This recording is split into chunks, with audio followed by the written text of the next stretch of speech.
తులవారికి గనక చూసుకున్నట్లయితే లాభస్థానంలో గ్రహణం పడుతుంది మీకు. లాభస్థాన గ్రహణం మంచిది, ఏం టెన్షన్ పడకండి. అది కూడా చాలా స్వల్ప గ్రహణం. మరియు మిగతా గ్రహాలు ఏవేవైతే ఉన్నాయో రాహువు కుజుడు పంచమ స్థానంలో ఉండడము, పంచమంలో ఉండే బుధుడు వక్రించి చతుర్థ స్థానం వైపు ప్రయాణం చేస్తూ ఉన్నాడు. మరియు 6వ స్థానంలో శని శుక్రులు ఉంటూ రవి కూడా 14వ తేదీకి వెళ్ళి అక్కడ కలుస్తున్నాడు. ఈ యొక్క గ్రహస్థితిని అనుసరించి మీకు ఎలా ఉండబోతుంది అనేటువంటిది చూసుకున్నట్లయితే ప్రధానంగా ఈ కాంబినేషన్ ఏదైతే ఉందో ఇది నిత్య జీవితంలో కలిగే ఫలితాలు కానివ్వండి, గ్రహణ సంబంధించినటువంటి విషయాల్లో కానివ్వండి చూసుకున్నట్లయితే మీకు ప్రధానంగా ఈ సమయంలో ఏవైతే విషయాలు ముఖ్యంగా గ్రహణం గురించి అయితే పాజిటివ్ ఉంది, దాన్ని బట్టి మీరు ఏం టెన్షన్ పడాల్సిన అవసరం లేదు. కాకపోతే ఏంటంటే ఈ యొక్క అంశాలు చెప్తుంది నేనైనప్పటికీ చెప్పిస్తుంది సాక్షాత్ లలితా అమ్మవారిగా భావిస్తూ ఆ లలితాంబిక అమ్మవారి యొక్క అనుగ్రహం మీకు పరిపూర్ణంగా కలగాలని మనస్ఫూర్తిగా కోరుకుంటూ ప్రధానంగా ఇక్కడ ఏంటంటే గ్రహణం ఏకాదశంలో ఉన్నందుకు సర్వలాభాలని ఇస్తుంది. కాకపోతే ఇది అన్ని రకాల లాభాలు వచ్చేస్తాయండి అంటే మీ జన్మజాతకంలో ఉండే గ్రహస్థితి కూడా దీనికి సపోర్ట్ చేయాలి, కాకపోతే స్వల్పంగా వస్తుంది. మరి ఫైనాన్షియల్గా ఎలా ఉండబోతుంది? ధనపరమైనటువంటి విషయాల్లో సినిమా ఫీల్డ్ ఏదైనా లేకపోతే కళా సంబంధించిన రంగాల్లోని లేకపోతే ఏదైనా ఒక కొత్త ఐడియా మూలంగా లేదా విదేశాలకి సంతానం వెళ్ళడం ద్వారా కూడా కొంతవరకు మీకు ఫైనాన్షియల్ గ్రోత్ ఉంటుంది. మరియు మరొక విషయం ఏంటంటే అప్పటి నుంచో ఒక బిజినెస్ సంబంధించినటువంటిది ఏదైతే నిర్మిద్దాం అనుకుంటారో దానికి బాగుంటుంది. కాకపోతే గర్భవతులు కొంత జాగ్రత్తగా ఉండాలి. ప్రేమ వ్యవహారాల మూలంగా కొంత రాజకీయపరమైనటువంటి విషయాల్లో కొంత గొడవలు కూడా రానున్నాయి. 6వ స్థానంలో శుక్ర శనులు ఉండడం, రవి కూడా కలిసి ఉండడం అనేటువంటిది ఎప్పటి నుంచో గవర్నమెంట్ జాబ్స్ కోసం ప్రయత్నం చేసేటువంటి వారికి అనుకూలత ఉంటుంది.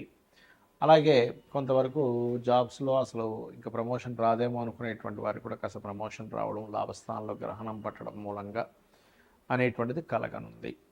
అయితే కొన్నిసార్లు చూడండి, మనం ఒక్కోసారి అనాలోచితంగా ఏదో లక్షిస్తే 20,000 ఇస్తారా 30,000 ఇస్తారని ఈజీ మనీ కోసం వెంపర్లాడుతూ ఏదో వాళ్ళ కష్టాలు తీరుతాయి కదా అని పాపం వాళ్ళు కూడా ఏంటంటే ఏదో పిల్లలకి పనికి వస్తుందనో లేకపోతే ఇంకోటి ఏదో కొనుక్కోవచ్చు అని ఏదో ఆలోచనతో పాపం ఎక్కువ డబ్బులు వస్తున్నాయి కదా అని పెడతారు. అటువంటి విషయాల జోలికి మనకు అనాలోచితంగా వెళ్ళినట్లయితే తీవ్రంగా ఆలోచించుకోవాలి. ఎందుకంటే పంచమంలో కుజుడు రాహు కలిసి ఉన్నారు. అలాంటప్పుడు ఏమవుతుందంటే మన ఆలోచన స్థాయి, ఆలోచన విషయం అంతా తీవ్రంగా వెళ్ళిపోతూ ఉంటుంది. ఏదో అయిపోతుంది, ఏదో వచ్చేస్తుంది, నాకు ఇన్ని కోట్లు వచ్చేస్తాయని అప్పుడు మనం ఏమీ ఆలోచించకుండా డబ్బులు ఇచ్చేస్తాం. ఇటువంటి విషయాల్లో ఇబ్బంది వస్తుంది. కాబట్టి చాలా జాగ్రత్తగా ఉండండి. షేర్ మార్కెట్లో ఇన్వెస్ట్మెంట్ చేసేవారు పంచమంలో కుజరాహువులు కదా, ఈ విషయంలో జాగ్రత్తగా ఉండాలి. సంతానం నీకు ఒక్కోసారి వాళ్ళ పిల్లలు వయసు రాకముందే నాకు బైక్ కొనిపించండి, కారు కొనిపించండి, ఇటువంటి విషయాల్లో జాగ్రత్తగా ఉండాలి. సో మీరు చేయవలసింది ఏమిటి అంటే స్కందుని యొక్క ఆరాధన, దుర్గాదేవి యొక్క ఆరాధన, దుర్గా అష్టోత్తరాలు చేయండి, అన్ని విధాలు బాగుంటాయి.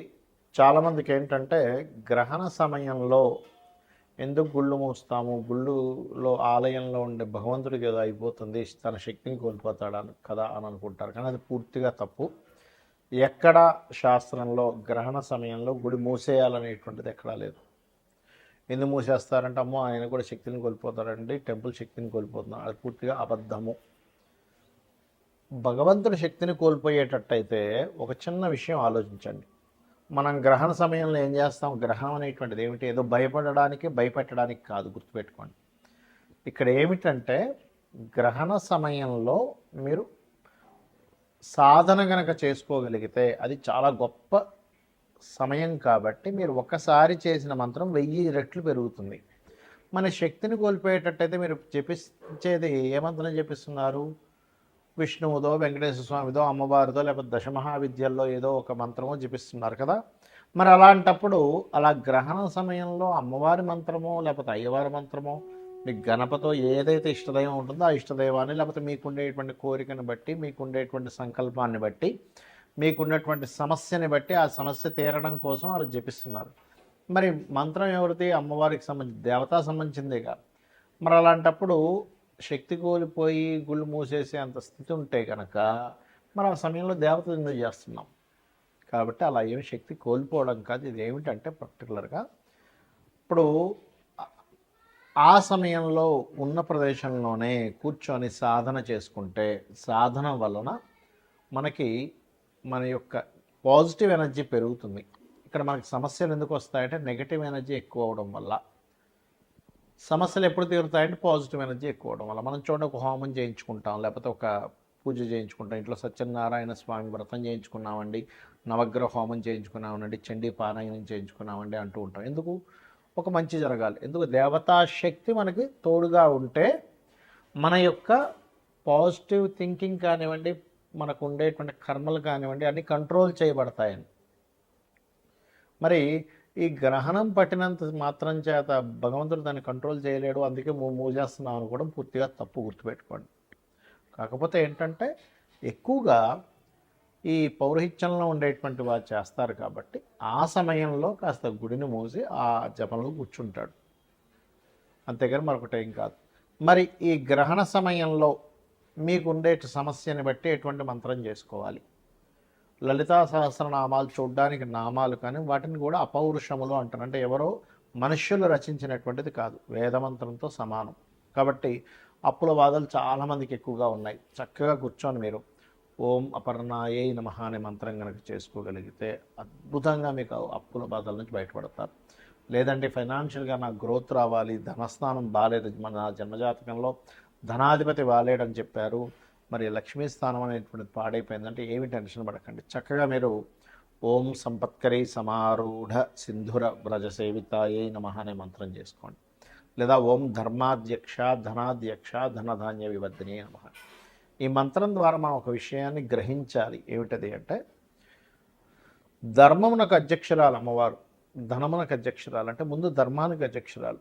అంటే మనం కనుక ధర్మంగా ఉండగలిగితే లక్ష్మీదేవి ఆటోమేటిక్గా వస్తుంది. చాలామంది ఏంటంటే ఇవాళ రేపు ఉండే సొసైటీలో కలిగేటువంటి కొన్ని మార్పుల వల్ల లేదండి ధర్మం లేదు, న్యాయం లేదు, ఏమీ లేదు, అధర్మంగా ఉంటేనే లోకం ఉంటుంది అనుకుంటారు. తప్పు. మనం చూడండి, మనం ఏదైనా ఒక విషయం, ఒక వస్తువు కొనుక్కోవాలన్నప్పుడు, ఒక మనిషిని తీసుకోవాలన్నప్పుడు ఆ వ్యక్తి ధర్మంగా ఉంటాడా లేదా, కరెక్ట్ పర్సనా కాదా అని చూస్తున్నాం కాబట్టి. అంటే ప్రతి ఒక్కరికి కూడా కరెక్ట్ పర్సను, కరెక్ట్ ప్రోడక్ట్ కావాలనుకుంటున్నాం. అలాంటప్పుడు దాన్నే కనుక మనం ఆశ్రయించున్నట్లయితే ఖచ్చితంగా ఒకరోజు కష్టంగా ఉన్న తర్వాత రోజు ఖచ్చితంగా విన్ అవుతాము. ఇది గుర్తుపెట్టుకోండి. అలాగే వివాహం అవ్వట్లేదు, ఓం కామేశబద్ధ మాంగళ్య సూత్రశోభిత కందరాయే నమః అనే మంత్రం చేసుకోండి. వివాహ జీవితం బాగోలేదు అంటే కొంతమందికి 12వ స్థానం పాడైతే, సప్తమ వ్యయస్థానాలు రెండూ పాడైతే, వివాహ జీవిత స్థానం కనుక పాడైనట్లయితే వివాహం చేసుకుంటారు, కానీ ఎప్పుడూ ఏదో ఒక గొడవ మాత్రం వాళ్ళకి ఇబ్బంది వస్తూనే ఉంటుంది.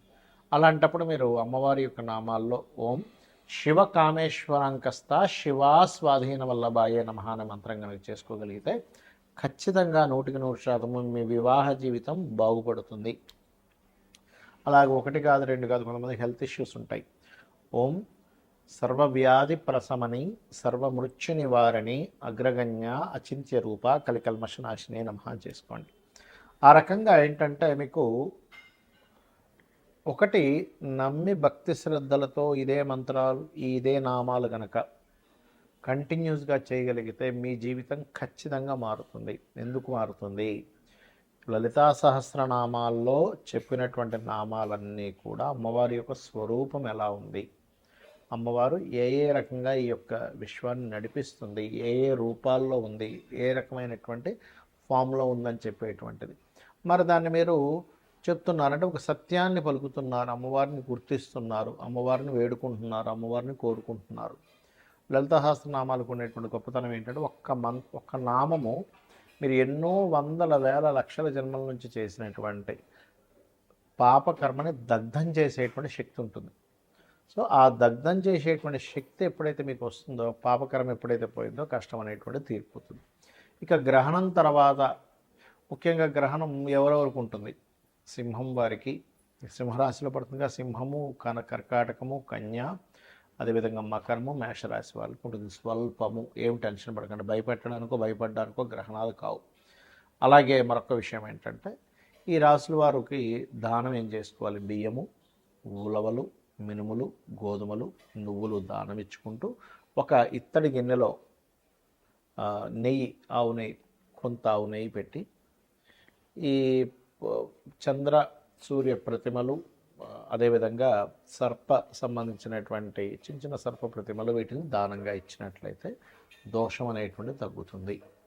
మరి దానం ఇచ్చుకోలేని స్థితిలో ఉన్నామంటే ఏం చేయాలి? రామాయణ మహాభారతాలు లాంటివి వినొచ్చు, లేదా లలిత సహస్రనామాలు రెగ్యులర్గా విన్న అమ్మవారి యొక్క అనుగ్రహంతో మీకు ఆ రక్షణ అనేటువంటి లభిస్తుంది. ఎందుకంటే అందరూ దానం ఇచ్చుకునేటువంటి స్టేజ్లో ఉండరు. కాబట్టి చేయండి, ఖచ్చితంగా అమ్మవారి యొక్క అనుగ్రహం మీకు కలుగుతుంది. అమ్మవారి యొక్క అనుగ్రహంతో మీ అందరూ కూడా క్షేమంగా ఉండాలని మనస్ఫూర్తిగా కోరుకుంటూ శ్రీమాత్రే నమః.